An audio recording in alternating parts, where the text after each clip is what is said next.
Most people think that Jesus talked about money to make people generous. That is only half the story. What he actually confronted was something far more dangerous: fear disguised as responsibility. There is a financial behavior that feels wise, earns praise, and looks moral on the surface. Yet Jesus treated it as a disobedience, not failure, safety. Jesus never punished failure, he punished safety.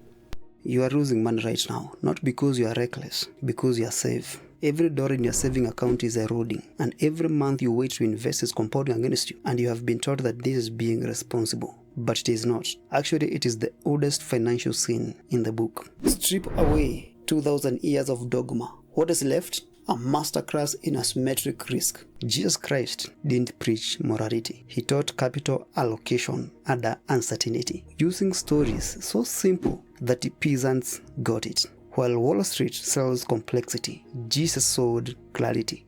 The servant who buried his talent in Matthew 25, that is you. Not because you are lazy, but because you are terrified.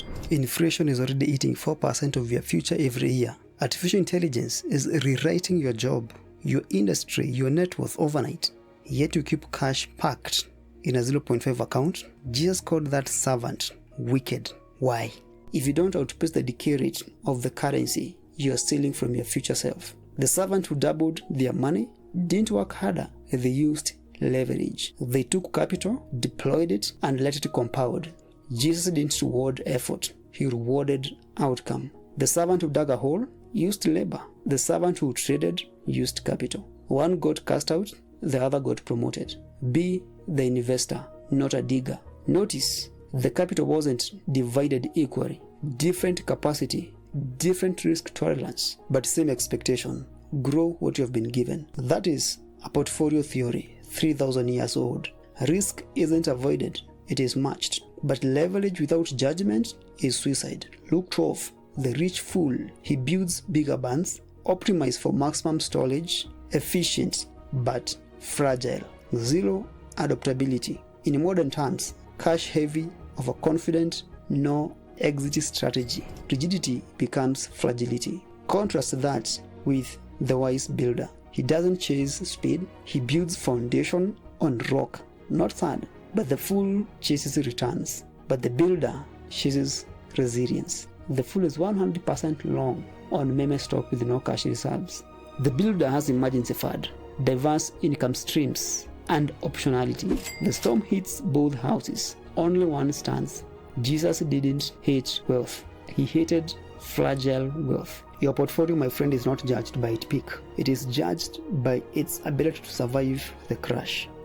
Matthew 13, the parable of the hidden treasure. A merchant sees something rare, not trendy, rare, sells everything and goes all in.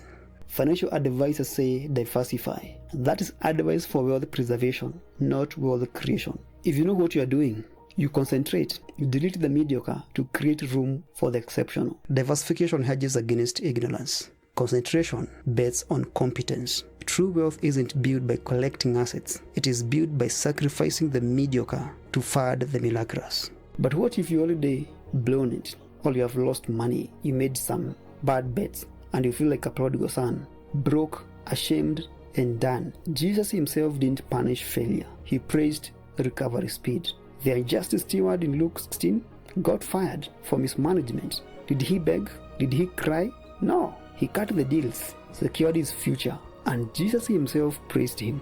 Not for ethics, but for shrewdness. You see, my friend, your worst mistake is not losing money. It is believing you don't deserve a second act. The market has no memory.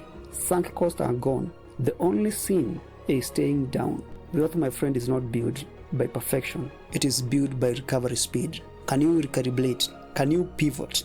Can you forgive yourself? Not as a therapy, but as a strategy. Your 3,000-year-old investment framework. Grow what you have been given. No borrowing. Build foundations, not bands. Optionality over hoarding.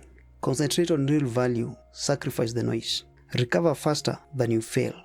The market, like the master, always returns to settle accounts. Make sure you have something to show. Follow this. You won't just survive the crash. You'll be the one buying the hidden treasure while others panic.